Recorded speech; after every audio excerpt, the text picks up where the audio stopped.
My husband's family called me a gold digger for years until I had their granddaughter, but when I found out they were planning to destroy me at her birthday party, I revealed all their family secrets.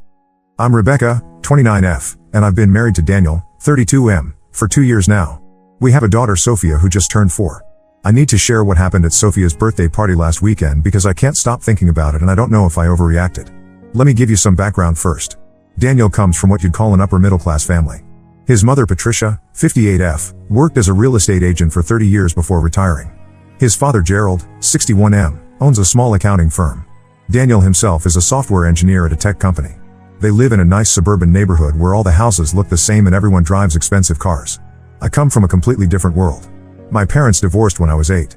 My mother, Claire, 52F, worked 2 jobs, cleaning offices at night and stocking shelves at a grocery store during the day. We lived in a small apartment above a laundromat. The smell of detergent and fabric softener became the background of my childhood. I remember doing homework at the kitchen table while my mother counted tips from her cleaning job. When I was 15, my mother got sick with diabetes complications. She couldn't work as much anymore. I started working at a local diner after school, washing dishes and bussing tables.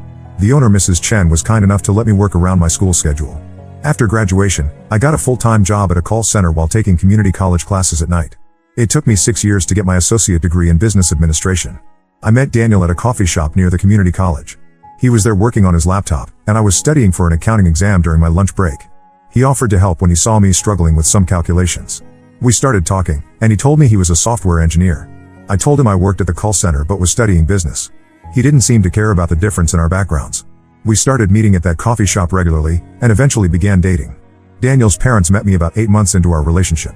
The first dinner at their house was awkward. Patricia asked about my family, my job, my education. When I mentioned the call center and community college, she smiled, but I noticed her glance at Gerald. They were polite but distant. Over the next year, they never invited me to family gatherings. Daniel would go alone and come back saying they were busy or it was a small gathering. When Daniel proposed, Patricia's reaction was lukewarm. She hugged me and said congratulations, but she didn't ask to see the ring or talk about wedding plans.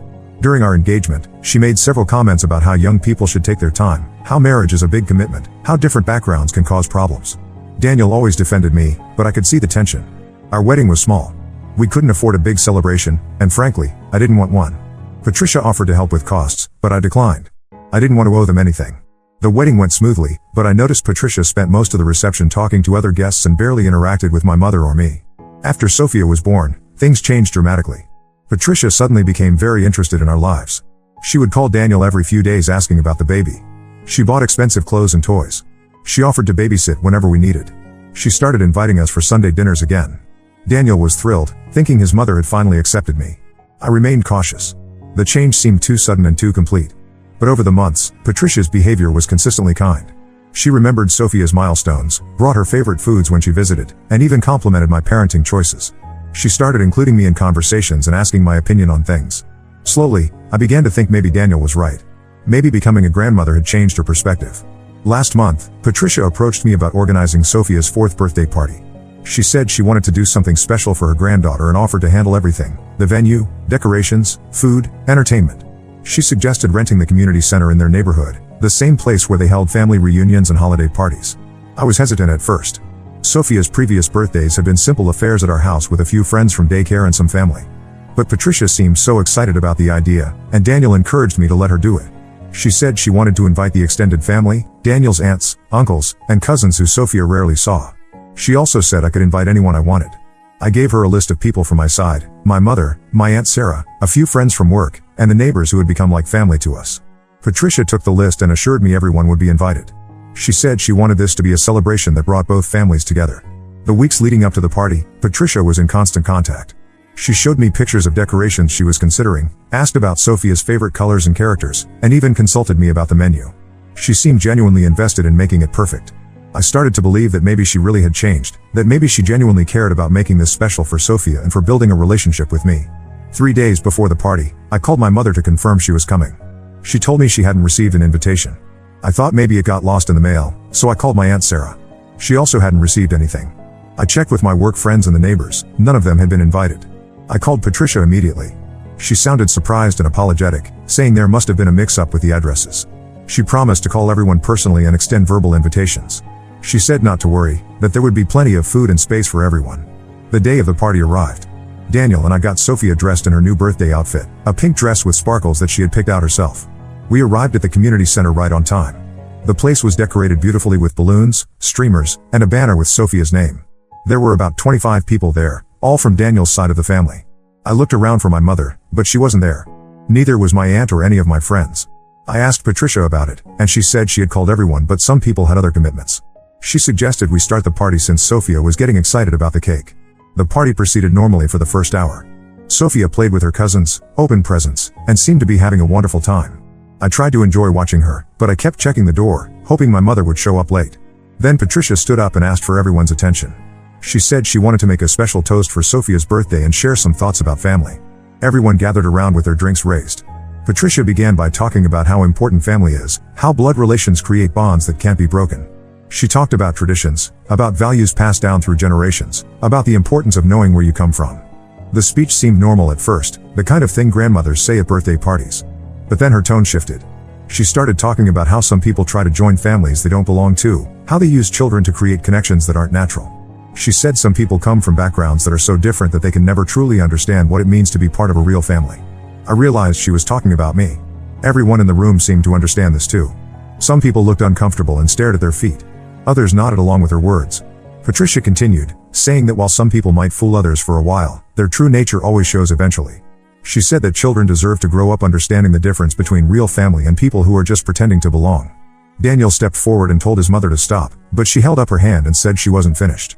She said that today was about celebrating Sophia, but it was also about making sure everyone understood what kind of influence she was growing up under. Then Patricia did something that made my stomach drop. She pulled out her phone and said she wanted to share something that would help everyone understand what she meant. She connected her phone to a small speaker system they had set up for music. The recording that came through the speakers was a conversation between Patricia and her sister Helen from about a year ago. In it, Patricia was describing me in the cruelest terms possible. She called me a gold digger who trapped Daniel with a pregnancy. She said I was using Sophia to secure my place in the family and that I would probably keep having children to make sure Daniel could never leave me. In the recording, Patricia laughed about how I probably couldn't even help Sophia with homework once she got to higher grades because of my limited education. She said she was sure I was already planning to quit my job and live off Daniel's income. She made jokes about how I dressed, how I talked, and how I clearly didn't fit in with her social circle. The recording went on for about 3 minutes. During that time, the room was completely silent except for Patricia's voice coming through the speakers, mocking me and my background. Sophia was standing next to me, not understanding what was happening but sensing that something was wrong. When the recording ended, Patricia smiled and said this was just to show everyone what she really thought, but that she was willing to put those feelings aside for Sophia's sake. She said she hoped I would understand that Sophia deserved better than someone who was always going to be an outsider trying to fit in. I looked around the room. Daniel's face was red with anger, but he seemed frozen in place. Some family members were looking at me with pity, others with curiosity, like they were watching a show. No one said anything to defend me or tell Patricia to stop. I walked over to Sophia, took her hand, and told her we were leaving. She started to protest because she hadn't had cake yet, but I picked her up and headed for the door. Daniel followed us, apologizing repeatedly and saying he had no idea his mother was planning this. We got in the car and drove home in silence. Sophia cried because she didn't understand why we left her party early. Daniel kept trying to apologize and say he would talk to his mother, but I couldn't respond. The humiliation was overwhelming, but more than that, I was furious that this had happened in front of Sophia, that her birthday party had been turned into a platform for attacking her mother. That evening, after we put Sophia to bed, Daniel called Patricia. I could hear him yelling on the phone, demanding to know why she had done this and how she could justify humiliating me in front of the entire family. She told him she was trying to protect him and Sophia from someone who was only using them for financial security. The next morning, I woke up to 17 missed calls from various family members. Some were calling to apologize for Patricia's behavior. Others were calling to defend her, saying she was just looking out for her son and granddaughter. A few calls were from people who seemed to think the whole thing was entertaining drama. I haven't answered any of the calls. Daniel has been trying to convince me to let him arrange a family meeting where Patricia would apologize publicly, but I told him I need time to process what happened. He's been sleeping in the guest room since the party because I can't stand to be around anyone from his family right now, including him. Sophia keeps asking when we're going to finish her birthday party and have cake. I bought her a small cake from the grocery store, and we celebrated at home with just the 3 of us, but she doesn't understand why Grandma Patricia isn't coming to visit anymore. I don't know what to do next. Part of me wants to cut contact with Patricia completely, but that would mean Daniel would have to choose between his family and us. Another part of me wonders if I should try to work things out for Sophia's sake, since Patricia is her grandmother. But every time I think about that recording and the way she humiliated me in front of everyone, I get angry all over again. Was I wrong to leave the party? Should I try to forgive Patricia for Sophia's sake? I feel like no matter what I choose, someone is going to get hurt. Update 1. I wanted to update everyone on what's happened since Sophia's birthday party. Thank you to everyone who commented on my original post. Reading your responses helped me realize I wasn't overreacting to what Patricia did. After I wrote my first post, I decided to take some time to think about everything without pressure from Daniel or anyone else. I told Daniel I needed space to figure out how to move forward, and I asked him to stay at his brother's place for a week so I could have some quiet time with Sophia. During that week, something unexpected happened. My neighbor Mrs. Rodriguez, who has lived next door to us for 3 years, came over with her daughter Maria. Mrs. Rodriguez explained that she had actually received a phone call from Patricia the week before Sophia's party. According to Mrs. Rodriguez, Patricia had called and told her that the party was being postponed because Sophia had come down with a stomach bug. Patricia said they would reschedule for the following month and would send new invitations. Mrs. Rodriguez thought it was strange because she had seen Sophia playing in the backyard just that morning and she seemed perfectly healthy, but she didn't question it. This news made me realize Patricia had deliberately lied to keep my friends and family away from the party. It wasn't a mix-up with invitations or people having other commitments. She had actively worked to make sure I would be isolated and surrounded only by Daniel's family when she played that recording. I called my mother and asked her what happened with her invitation. She told me she had also received a call from Patricia saying the party was canceled due to illness. My Aunt Sarah had gotten the same call. Patricia had systematically contacted everyone on my list and told them the party was off. When Daniel came back after his week away, I confronted him about this. He was shocked and said he had no idea his mother had done that. He immediately called Patricia and demanded an explanation. She told him she had been worried about having too many people at the venue and had decided to keep it to family only, but she admitted she should have discussed it with us first. Daniel asked her directly if she had lied about Sophia being sick, and after some back and forth, Patricia admitted she had. She said she was trying to make the party more intimate and meaningful, but she knew I would be upset if she just told me my guests weren't welcome. This revelation changed everything for me. It proved that Patricia's humiliation of me wasn't a spontaneous decision or a moment of poor judgment. She had planned the entire thing. She had deliberately isolated me, made sure I had no support system present, and then executed her plan to embarrass me in front of her family. Daniel was furious. He told Patricia he was ashamed of her behavior and that she needed to apologize to me properly. He said until she did, he didn't want her around Sophia or in our lives. But Patricia's response surprised both of us. Instead of apologizing, she doubled down. She told Daniel that everything she had said in that recording was true, and that playing it at the party was just her way of being honest about her concerns. She said she was trying to save him from making a bigger mistake by staying married to someone who was clearly using him. Patricia went further than that. She told Daniel that she had done some research into my background and had learned things that proved her point about me being unsuitable for their family. She said she had hired someone to look into my employment history and my mother's financial situation. When Daniel asked what she meant by research, Patricia revealed that she had contacted my previous employers and had learned about the times I had been late to work or called in sick.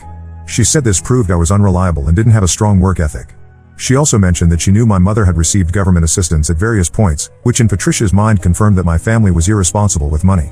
The fact that Patricia had hired someone to investigate me and my family was shocking. Daniel was appalled and told her she had crossed a line that couldn't be uncrossed. He said that kind of behavior was invasive and cruel, and that it proved she would never respect me as his wife or accept me as part of the family. Patricia then said something that made Daniel's jaw drop. She told him that she had been hoping the truth about my background would convince him to reconsider the marriage, and that she was prepared to support him financially if he wanted to divorce me and fight for custody of Sophia. She said she had already spoken to a lawyer friend about what it would take to prove I was an unfit mother, and that my work history and family background would support a case for Daniel getting primary custody. She said Sophia deserved to grow up in a stable environment with proper values, not with someone who came from poverty and instability. When Daniel told me about this conversation, I realized how deep Patricia's hatred for me actually went. This wasn't just about her thinking I wasn't good enough for her son. She was actively trying to destroy my marriage and take my daughter away from me. Daniel was shaken by his mother's words. He told me he had never seen this side of her before and that he was questioning everything he thought he knew about her character. He said he was done trying to maintain a relationship with someone who was actively working against our family. But the situation got even more complicated when Daniel's father Gerald called.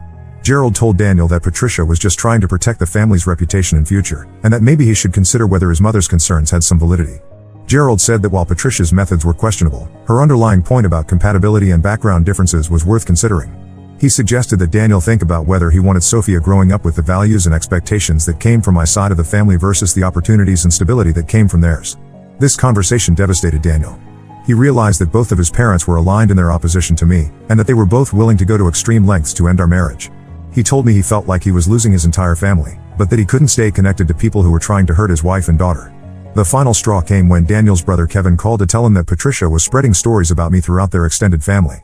She was telling people that I had been lying about my work history, that I had trapped Daniel with an unplanned pregnancy, and that I was probably cheating on him with men from my neighborhood. None of these stories were true, but Patricia was presenting them as facts she had learned through her investigation. She was systematically trying to turn the entire family against me and convince them that Daniel needed to be rescued from his marriage. Daniel made a decision that surprised me. He told his entire family that if they couldn't accept and respect me as his wife, then they wouldn't be part of our lives going forward. He said he was choosing his immediate family, me and Sophia, over his extended family and their toxic behavior. The response from his family was swift and harsh. Gerald told Daniel he was making the biggest mistake of his life and that he would regret choosing me over blood family. Patricia sent a long text message saying that she had tried to save him from himself, but that if he was determined to ruin his life, she wouldn't stand by and watch. Several of Daniel's aunts and uncles sent messages expressing disappointment in his decision and saying they hoped he would come to his senses before it was too late. His brother Kevin was the only one who said he understood Daniel's choice, though he admitted he thought Daniel was being too harsh and cutting everyone off. As I write this, Daniel and I are in a better place than we've been since Sophia's party. He's proven that he's willing to prioritize our family over his parents' approval, and I respect him for making that difficult choice. But I also know this situation has cost him relationships that were important to him, and I wonder if he'll eventually resent me for that. Sophia has been asking about Grandma Patricia and why we don't see her anymore. We've tried to explain in age-appropriate terms that sometimes adults have disagreements and need time apart, but it's hard to know how much she understands. She misses the presence and attention Patricia used to give her. I'm not sure what the future holds. Daniel says he's confident in his choice and doesn't regret standing up for our family. But I know his parents aren't going to give up easily, and I worry about what they might try next. Update 2: I need to update you all on what's been happening since my last post. Things have gotten much more complicated, and I'm honestly not sure how to handle the latest developments. About a month after Daniel cut contact with his parents, we thought the situation was settling down.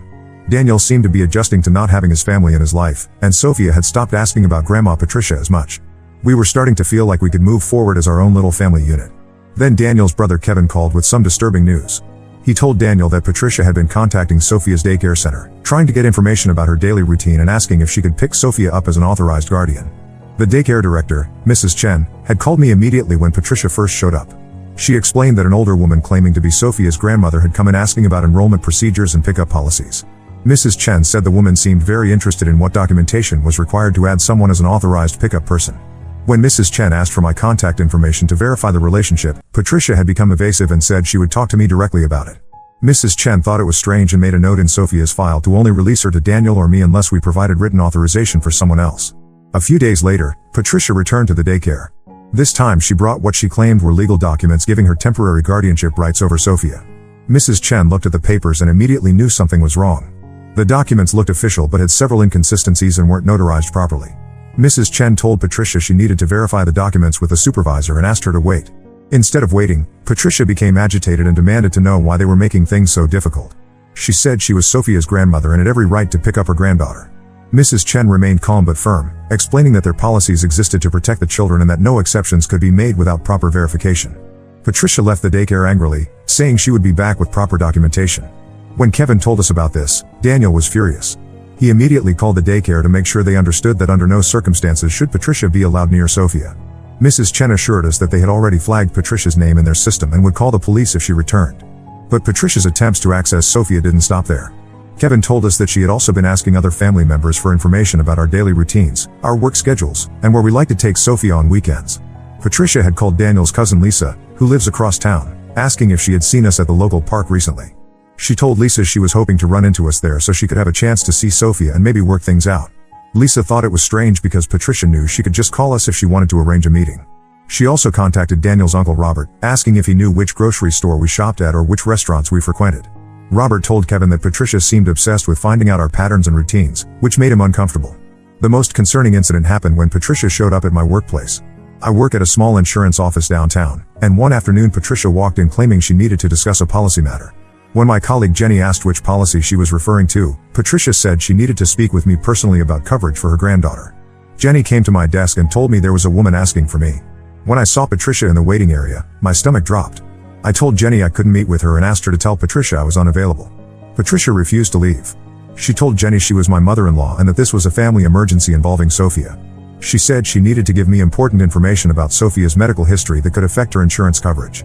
I came out of my office and told Patricia directly that I couldn't speak with her and that she needed to leave.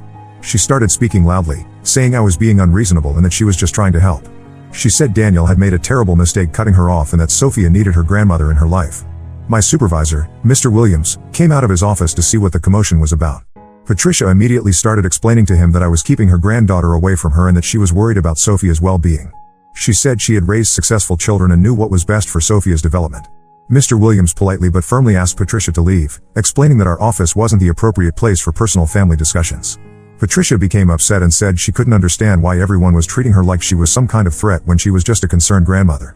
As she was leaving, Patricia turned back and said something that chilled me. She told me that good mothers don't keep children away from loving grandparents, and that she hoped I would reconsider my position before it was too late. The way she said it sounded less like a plea and more like a warning. That evening, I told Daniel about Patricia's visit to my office. He was shocked that she had tracked down my workplace and confronted me there. He said her behavior was becoming harassment and that we needed to take steps to protect ourselves. Daniel decided to call his father Gerald to see if he could convince Patricia to stop her increasingly aggressive behavior. The conversation didn't go as Daniel had hoped.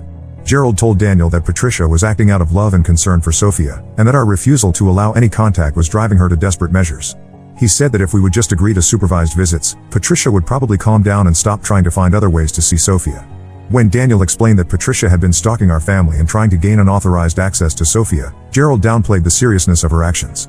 He said she was just being persistent because she missed her granddaughter, and that calling it stalking was an overreaction. Gerald then said something that revealed how he really felt about the situation. He told Daniel that Patricia's investigation into my background had uncovered some concerning information about my family's history with social services. According to Gerald, Patricia had learned that my mother had received visits from Child Protective Services when I was a teenager. He said these visits were related to concerns about our living conditions and my mother's ability to provide adequate supervision while working multiple jobs. Gerald told Daniel that this information proved Patricia's concerns about my fitness as a mother were valid, and that they had a responsibility to make sure Sophia wasn't being raised in an unstable environment like the one I had grown up in. The information about social services visits was technically true, but Gerald was presenting it in the worst possible light. When I was 16, a teacher had noticed that I often came to school tired and had reported concerns about possible neglect. A social worker had visited our apartment twice to check on our living situation. The social worker had concluded that while our living conditions were modest, there was no evidence of neglect or abuse. My mother was working hard to provide for us, and I was mature and responsible for my age. The case was closed without any action being taken. But Patricia and Gerald were using this old information to build a case that I came from an unstable background and might not be capable of providing proper care for Sophia. Gerald suggested that they might need to involve child services themselves if they continued to be denied access to Sophia. This threat terrified me. Even though I knew our home was safe and stable, the idea of having to defend myself against accusations from Daniel's parents was overwhelming. I knew that even unfounded accusations could create problems and stress for our family. Daniel was appalled by his father's threat. He told Gerald that using child services as a weapon to force contact with Sophia was cruel and manipulative. He said that if his parents continued down this path, he would consider it a form of harassment and would take legal action to protect our family.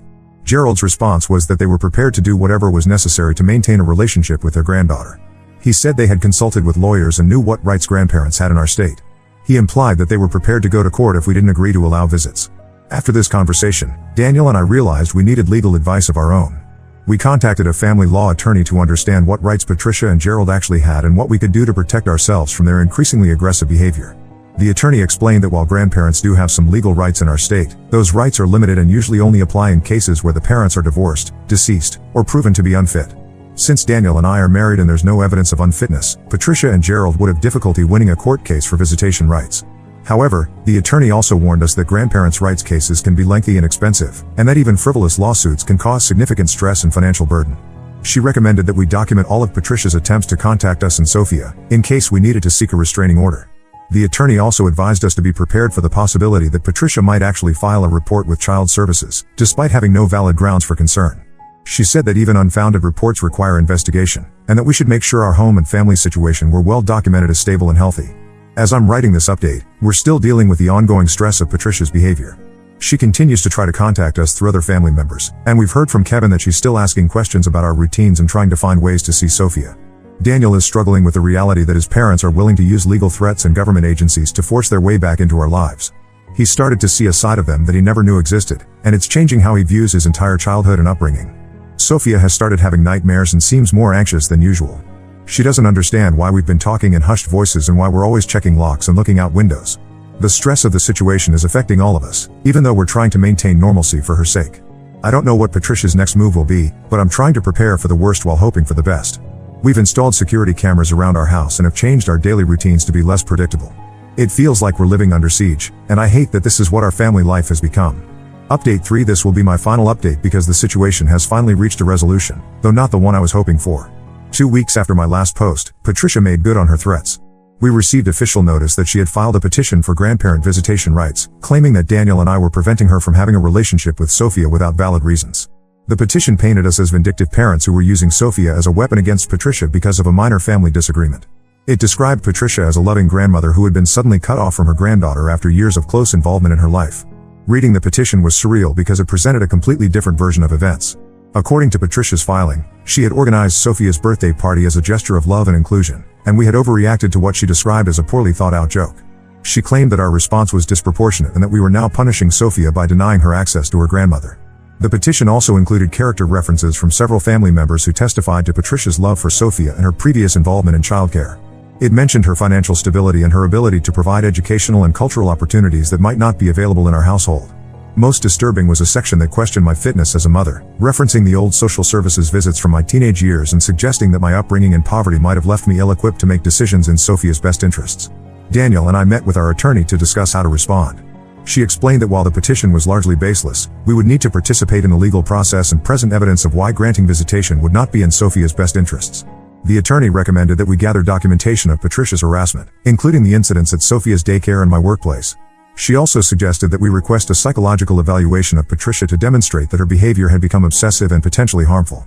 But before we could file our response, something happened that changed everything. Patricia showed up at Sophia's daycare again, this time with Gerald and a woman they claimed was a child psychologist. Mrs. Chen called me immediately when they arrived.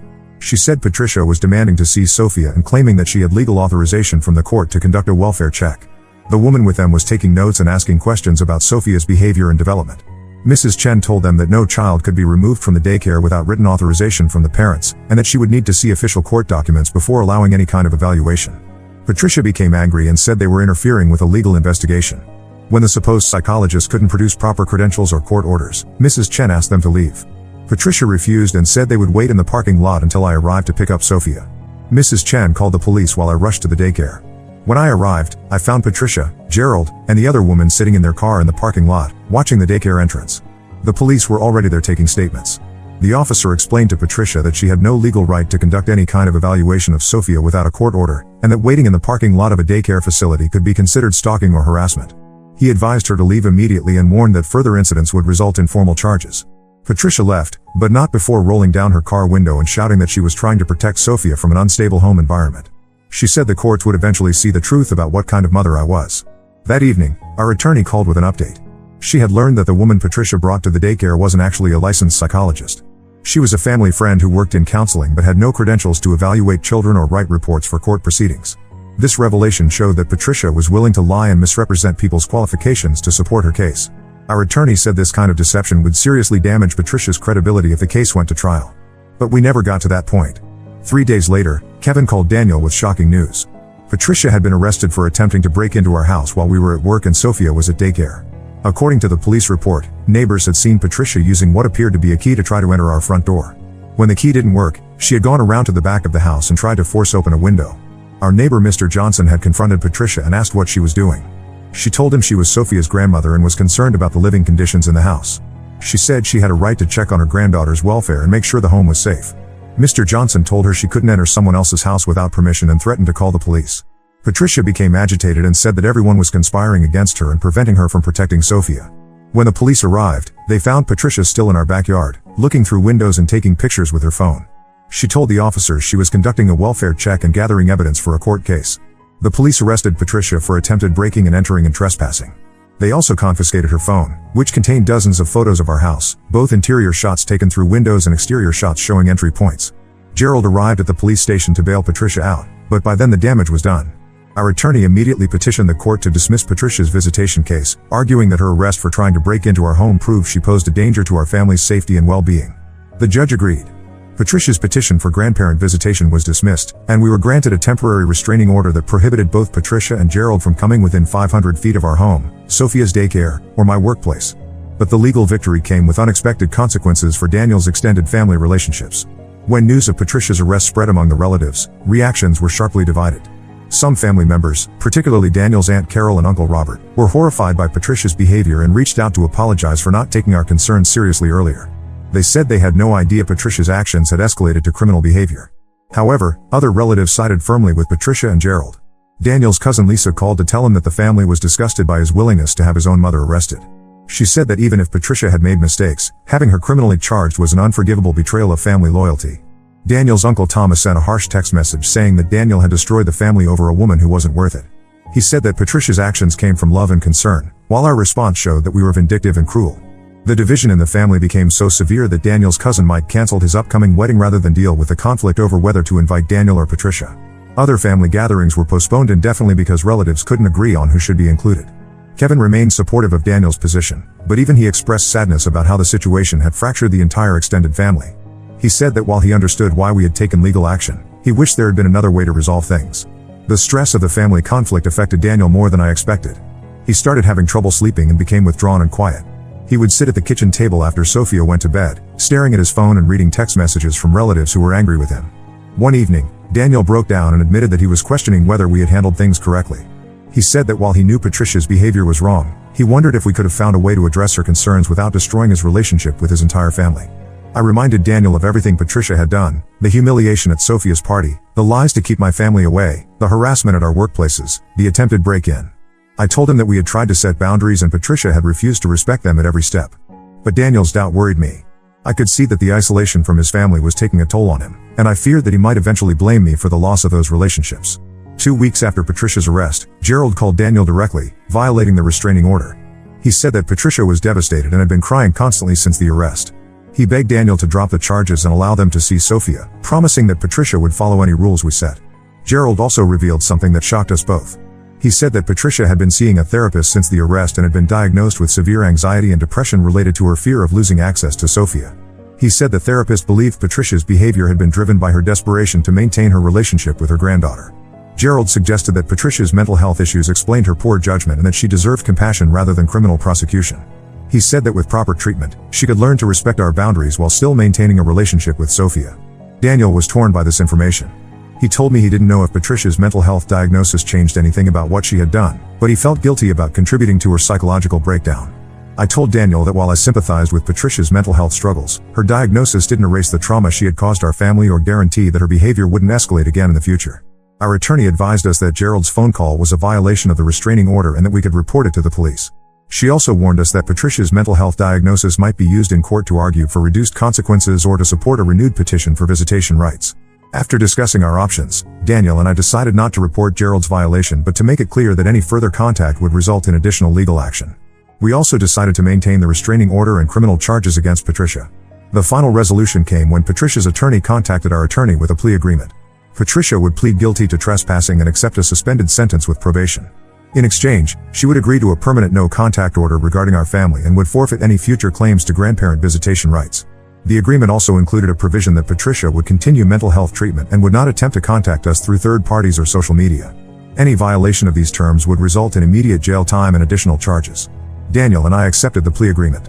While part of me wanted Patricia to face more serious consequences for her actions, I was exhausted by the legal process and wanted to move forward with our lives. The day the plea agreement was finalized, Daniel received a final text message from Patricia. She wrote that she was sorry for the pain she had caused and that she hoped someday we would understand that everything she did came from love for Sophia.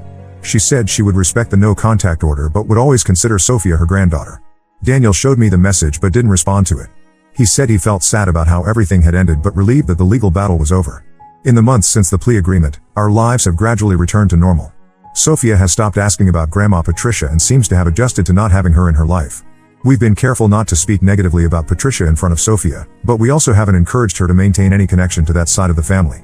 Daniel has slowly rebuilt relationships with the family members who supported us during the conflict. His relationship with Kevin has grown stronger, and Aunt Carol has become a surrogate grandmother figure for Sophia. But Daniel has accepted that his relationships with Patricia, Gerald, and several other relatives are permanently damaged. Some days Daniel seems completely at peace with how things turned out. Other days I catch him looking sad when Sophia plays alone instead of with cousins she'll probably never see again. He's never blamed me for the loss of his family relationships, but I know he grieves for what might have been if circumstances had been different. As for me, I feel relieved that the threat to our family's safety and stability has been removed. I don't miss Patricia or Gerald, and I don't regret the legal action we took to protect ourselves and Sophia. But I do feel sad that Sophia will grow up without knowing her paternal grandparents or having relationships with some of her extended family. I hope that someday, when she's older, she'll understand that the choices we made were necessary to protect her well-being. The experience taught me that sometimes protecting your family means accepting that not all relationships can be salvaged, even when those relationships involve people who claim to love you. Patricia's version of love was possessive and destructive, and no amount of family loyalty could justify allowing that toxicity to continue affecting our lives. Daniel and I are stronger as a couple because of what we went through together. We learned that we could face serious challenges and make difficult decisions as a united team. We also learned the importance of setting firm boundaries and enforcing them, even when doing so comes with significant personal costs. Sophia is thriving in our smaller but healthier family unit. She has friends from daycare, loving relationships with my mother and aunt, and strong bonds with the family members from Daniel's side who chose to support us. I don't know what the future holds, but I'm confident that we made the right choices to protect our family. Sometimes doing the right thing means accepting that some people will never understand or forgive you for it, and that's a price I'm willing to pay for Sophia's safety and our peace of mind. Now let's move to the next story. Story 2. My boyfriend's mom demanded a paternity test when I got pregnant. Then I escaped my boyfriend's controlling mother and built a new life for my baby and myself. I never thought I'd be in this situation, but here I am, pouring my heart out to strangers on the internet. I'm Monica, 28F, and I just found out I'm pregnant. The father is my boyfriend, Sebastian, 30M, whom I've been dating for 2 years. We met at a mutual friend's birthday party, and things just clicked. He was charming, funny, and seemed to genuinely care about me. I thought I had finally found someone who would support and protect me after my difficult childhood. Growing up, my parents were emotionally abusive. My father, a high-strung accountant, constantly criticized my every move. He'd nitpick my grades, my appearance, even the way I laughed. My mother, a former beauty queen turned housewife, was no better. She'd compare me unfavorably to my cousins or the daughters of her friends, always finding me lacking. They controlled every aspect of my life, what I wore, who I talked to, what activities I could participate in. I wasn't allowed to have a cell phone until I was 17, and even then, they monitored all my calls and texts. I remember one particular incident when I was 16. I had been invited to my first high school party. I was so excited, but when I asked my parents for permission, they exploded. My father called me irresponsible and naive, saying I'd probably end up pregnant or addicted to drugs if I went. My mother chimed in, telling me that girls like me shouldn't go to parties if we wanted to keep a good reputation. I cried myself to sleep that night, feeling like a prisoner in my own home. The day I turned 18, I left. I had been secretly saving money from babysitting jobs and tutoring younger students. I packed a backpack with some clothes and my most treasured possessions, a journal my grandmother had given me before she passed away, and a small stuffed elephant I'd had since childhood. I left a note telling my parents not to look for me and walked out the door with nothing but dreams of a better life. Those first few years were incredibly tough. I couch surfed with friends from high school for a while, picking up whatever odd jobs I could find. I worked as a barista, a dog walker, a nighttime office cleaner, anything to make ends meet. Eventually, I managed to save enough to rent a tiny studio apartment. It was in a sketchy part of town, and I could hear my neighbors arguing through the thin walls every night, but it was mine. During this time, I also put myself through community college. I'd always loved art, so I decided to study graphic design. I'd attend classes during the day and work nights and weekends. There were many times when I thought about giving up, when the stress of juggling work and school became overwhelming. But the thought of having to go back to my parents kept me going. After graduation, I landed an entry-level position at a small marketing firm. It wasn't glamorous work, mostly designing flyers for local businesses and the occasional logo, but it was a start. I worked hard, often staying late to improve my skills or take on extra projects. Slowly but surely, I started to build a life for myself. That's when I met Sebastian. It was at our mutual friend Sarah's 30th birthday party. I almost didn't go. I was exhausted from a long week at work and the thought of socializing was daunting. But Sarah had been one of the few friends who stood by me when I left home, so I dragged myself to the party. Sebastian was Sarah's cousin, in town for a few weeks on business. He walked into the party fashionably late, all easy smiles and effortless charm. We ended up talking for hours that night.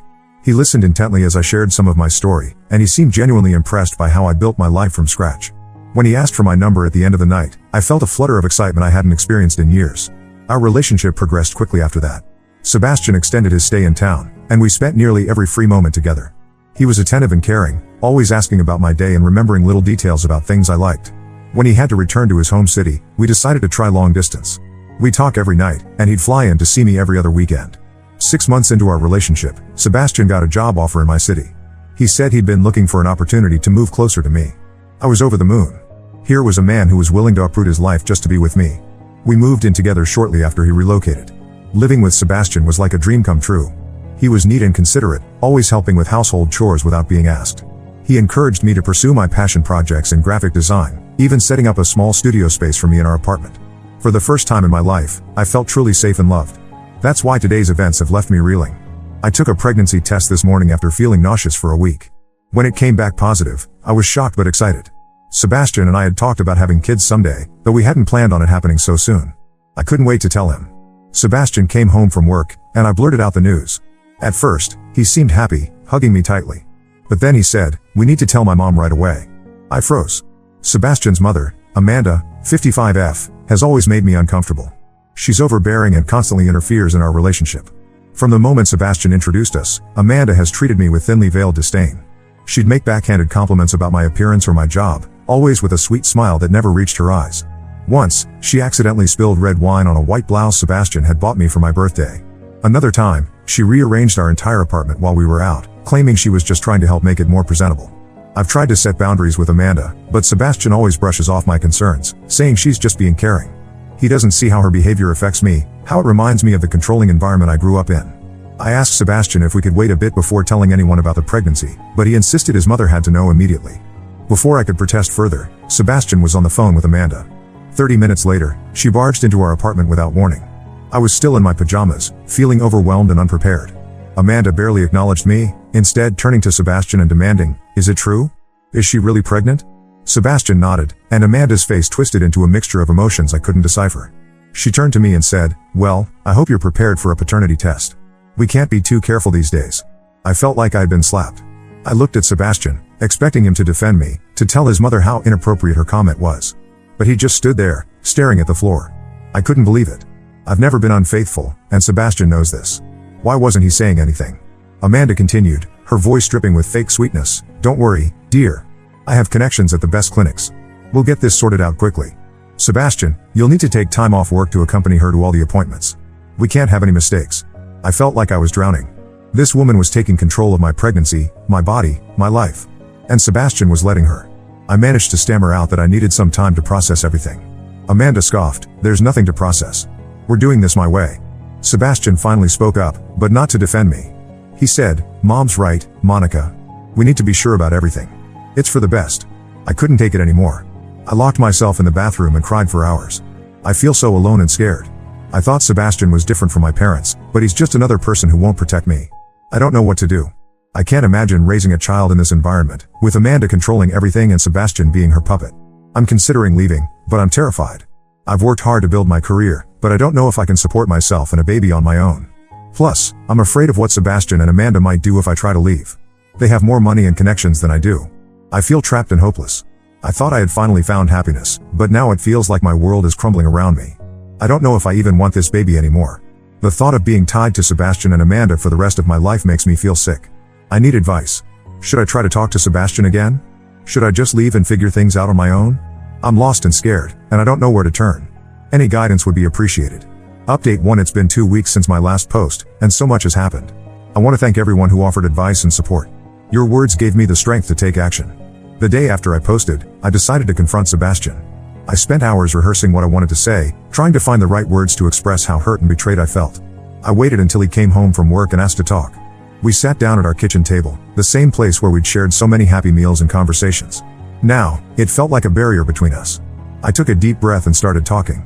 I told Sebastian how hurt and betrayed I felt by his lack of support when his mother demanded a paternity test. I explained that her behavior was controlling and disrespectful, and that I needed him to set boundaries with her. I reminded him of the stories I'd shared about my childhood, how I'd promised myself I'd never let anyone make me feel small again. As I spoke, I could see Sebastian's expression changing. At first, he looked defensive, but as I continued, his face softened. For a moment, I felt a glimmer of hope. Maybe he was finally understanding. Maybe we could work through this together. But then Sebastian spoke, and my hope shattered. He said, "Monica, you're overreacting. Mom is just looking out for us. She's even offering to pay for all the medical expenses. You should be grateful." I couldn't believe what I was hearing. I asked him, "Do you really think I've been unfaithful? Don't you trust me at all?" Sebastian hesitated before answering, "It's not that I don't trust you. It's just, well, accidents happen. We need to be sure." That's when I knew. This wasn't just about the pregnancy or the paternity test. This was about our entire relationship. I realized that Sebastian had never really trusted me, never really seen me as an equal partner. I was just someone to be controlled and managed, just like his mother wanted. As this realization washed over me, I felt a strange sense of calm. It was like all the anxiety and uncertainty of the past few days suddenly crystallized into a clear path forward. I took a deep breath and said, "Sebastian, I can't do this anymore. I'm leaving." His face turned red with anger. "You can't leave. What about the baby? What about our life together?" I stood my ground. There is no our life if you can't trust and respect me. I deserve better than this, and so does this baby. I had already packed a bag while he was at work, anticipating that this conversation might not go well. I grabbed it from where I'd hidden it in the closet and headed for the door. Sebastian tried to block my way, saying, "You can't just leave. Where will you go? You need me." But I was done being controlled. I pushed past him and walked out of the apartment. As I closed the door behind me, I heard Sebastian calling my name, but I didn't look back. I had taken the advice of many commenters and reached out to a local women's shelter. They had a spot for me and were expecting me. As I got into a taxi and gave the driver the address, I felt a mixture of fear and relief wash over me. The next few days were a blur. The shelter provided me with resources and support I never knew existed. They helped me file a restraining order against Sebastian and Amanda, who had been bombarding me with calls and texts. Some of the messages from Amanda were particularly nasty, calling me all sorts of horrible names and threatening to ruin my life if I didn't come back. Reading those messages brought back painful memories of my mother's emotional abuse. But this time, instead of feeling small and powerless, I felt angry. Angry at Amanda for trying to control me, angry at Sebastian for not standing up for me, and angry at myself for letting it get this far. But that anger fueled my determination to build a better life for myself and my baby. The shelter also connected me with a counselor who specialized in helping women leave abusive relationships. In our first session, I broke down crying as I recounted my childhood and how I'd thought I'd escaped that kind of control when I met Sebastian. The counselor listened patiently, offering tissues and gentle encouragement. She helped me see that my instincts were right, that I wasn't overreacting, and that I had the strength to get through this. One of the hardest parts was dealing with work. I knew I couldn't just disappear without explanation, but I was terrified of Sebastian or Amanda showing up at my office. With the help of the shelter staff, I crafted an email to my boss explaining that I was dealing with a personal emergency and needed to work remotely for a while. To my surprise, she was incredibly understanding. She assured me that my job was secure and that I could take the time I needed to sort things out. This support from my boss was a huge relief. It meant I could start looking for a new place to live without worrying about losing my job. The shelter helped me create a budget and start saving for a security deposit on an apartment. It wasn't going to be easy, but for the first time, I felt like I had a plan. In the midst of all this, I also made an appointment with an OB/GYN recommended by the shelter. The doctor confirmed that I was indeed pregnant, about 8 weeks along. She provided me with information about all my options, including abortion, adoption, and keeping the baby. As she talked, I found myself instinctively placing a hand on my stomach. Despite everything that had happened, I realized I already felt a connection to this tiny life growing inside me. The doctor must have noticed my gesture because she paused and said gently, "Remember, there's no rush to make a decision. Take the time you need to figure out what's best for you." Her words were comforting. For the first time since finding out about the pregnancy, I felt like I had control over the situation. I didn't have to let Sebastian or Amanda dictate what happened to my body or my baby. As I left the doctor's office, I felt a mix of emotions, fear, uncertainty, but also a glimmer of hope. I knew the road ahead wouldn't be easy, but I was determined to create a life for myself, and possibly this baby, that was free from control and manipulation. I'm still scared about the future, but for the first time in weeks, I feel like I can breathe. I'm taking things one day at a time, focusing on my health and well-being. I'm rediscovering the strength that helped me leave my parents' house all those years ago. I know it won't be easy, but I'm ready to face whatever comes next. Thank you all again for your support. It truly made a difference in giving me the courage to leave. I'll update again when I have more news. Update 2: It's been a month since my last update, and I wanted to share what's been happening. First of all, thank you again to everyone who has offered support and advice. It means more than you know. I've been staying at a small apartment that the women's shelter helped me find. It's not much, just a studio with a kitchenette and a tiny bathroom, but it's safe and it's mine. The walls are a bit thin, and I can hear my neighbor's TV most evenings, but after everything I've been through, it feels like a sanctuary. I've started to make it feel like home, hanging up some of my own artwork and adding a few plants. There's something empowering about creating a space that's entirely my own. I've been working remotely, which has been a blessing as I deal with morning sickness and the stress of everything that's happened. My boss has been incredibly understanding, even offering me some additional freelance work to help boost my income. I'm grateful for her support, but I can't help worrying about what will happen when I eventually need to take maternity leave. Sebastian hasn't given up trying to contact me. He's left voicemails alternating between apologies and accusations. One day he's begging me to come back, saying he'll set boundaries with his mother. The next, he's threatening to take me to court for full custody of the baby. It's emotionally exhausting, but I've been saving all these messages as evidence, just in case.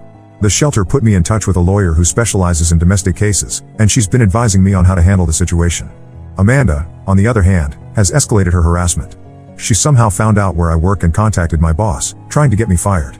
She claimed I was unstable and unfit for my job. I was terrified when my boss called me into a video meeting, thinking this was it, I was going to lose everything. But to my relief, my boss didn't buy Amanda's lies. She assured me that my job was secure and that she'd be documenting all of Amanda's attempts to interfere with my employment. Her support brought me to tears, happy ones, for a change. The biggest development is that I've decided to keep the baby. It wasn't an easy decision, but after a lot of thought and conversations with a counselor at the women's shelter, I realized that I want this child. I know it will be hard as a single mother, but I'm determined to provide a loving, stable home, something I never had growing up. I had my first ultrasound last week. As I lay on the examination table, I felt a mixture of excitement and fear. When the technician turned the screen towards me and I saw that tiny heartbeat flickering, everything suddenly felt real in a way it hadn't before. I'm scared, but also excited about this new chapter in my life. I've also started looking for a new job. As supportive as my current boss has been, I feel like I need a fresh start. I've been applying for remote graphic design positions that would allow me more flexibility once the baby arrives. It's daunting to think about changing jobs while pregnant, but I'm trying to stay positive. Sebastian found out about my decision to keep the baby. I suspect Amanda might have a friend at the clinic who leaked the information. He's now insisting on being involved in the pregnancy and demanding visitation rights once the baby is born. I've told him that all communication needs to go through my lawyer from now on. It's hard, because part of me still cares for him and wishes things could have been different. But I know I need to stay strong for myself and my baby. Speaking of lawyers, I've hired one to help me navigate the custody issues that are likely to come up. She's been amazing, helping me understand my rights and preparing for whatever Sebastian and Amanda might try next. It's expensive, but I'm trying to see it as an investment in our future. I've also started attending a support group for single mothers at the local community center. It's been incredibly helpful to connect with other women who understand what I'm going through. We share advice, encouragement, and sometimes just a shoulder to cry on. Last week, one of the women brought in some baby clothes her child had outgrown and offered them to me. The kindness of these strangers turned friends has been overwhelming. As my pregnancy progresses, I'm trying to focus on the positive. I've started a journal for the baby, writing down my thoughts and feelings as I prepare for their arrival. I want them to know how much they're loved, right from the start. I'm taking things day by day, trying to stay positive and focus on creating a good life for myself and my baby. It's not easy, but I'm stronger than I ever knew. Thank you all for being a part of this journey with me. I'll update again when there's more to share. Update 3. It's been 3 months since my last update, and I'm now 6 months pregnant. So much has changed, and I wanted to share it with you all. First, the good news: I found a new job. It's a remote position with a startup company that values work-life balance. The pay is better than my old job, and they're even offering maternity leave, which is a huge relief. I started 2 months ago and so far, it's been great. My colleagues are supportive, and the work is challenging in a good way. I feel like I'm growing professionally even as I prepare for motherhood. I've also moved into a small house that I'm renting. It's in a quiet neighborhood with a little backyard. The landlord is an older woman who, after hearing a bit of my story, has been incredibly kind. She even helped me set up some baby furniture that arrived in boxes. I've been slowly furnishing the place and setting up a nursery. It feels good to have a space that's truly mine, where I feel safe and at peace. Now for the not-so-good news: Sebastian and Amanda haven't given up. Sebastian filed for joint custody, claiming that I'm keeping him from his child. We had our first court hearing last month. It was nerve-wracking to be in the same room as Sebastian and Amanda again. Amanda glared at me the whole time, while Sebastian kept trying to catch my eye. I focused on staying calm and letting my lawyer do the talking. My lawyer presented evidence of Sebastian's emotional manipulation and Amanda's harassment. The judge seemed sympathetic to my situation but emphasized the importance of both parents being involved in a child's life. For now, the judge has ordered that Sebastian can attend doctor's appointments and birthing classes if I'm comfortable with it, but he's not allowed to contact me directly. All communication must go through our lawyers. Amanda has been barred from any involvement due to her harassment. Sebastian attended the last ultrasound appointment. It was awkward and tense, but he behaved himself. Seeing our baby on the screen seemed to have an impact on him. For a moment, I saw a glimpse of the man I thought I knew. After the appointment, Sebastian asked to talk. He apologized for his behavior and for not standing up to his mother. He said he's been going to counseling to work on setting boundaries with Amanda and understanding why he let her control our relationship. He asked if we could try to co-parent amicably. I told him I appreciated his apology, but that trust takes time to rebuild. I agreed to consider co-parenting, but made it clear that we would not be getting back together romantically. He seemed to accept this, which was a relief. As for Amanda, she's been quiet lately. Too quiet, if I'm honest. I can't help but feel like she's planning something, but I'm trying not to let paranoia take over. I'm focusing on staying healthy and preparing for the baby's arrival. I've also been attending a support group for single mothers. It's been incredibly helpful to connect with other women who understand what I'm going through. We share advice, encouragement, and sometimes just a shoulder to cry on. Last week, we had a small baby shower for me. It wasn't anything fancy, just some cupcakes and small gifts, but it meant the world to me. Looking back on everything that's happened, I'm amazed at how much I've grown. I'm no longer the scared, uncertain woman I was 6 months ago. I'm stronger, more confident, and ready to be the mother my child deserves. Thank you all for being part of this journey with me. Your support has meant the world. I'll update again after the baby is born. Wish me luck.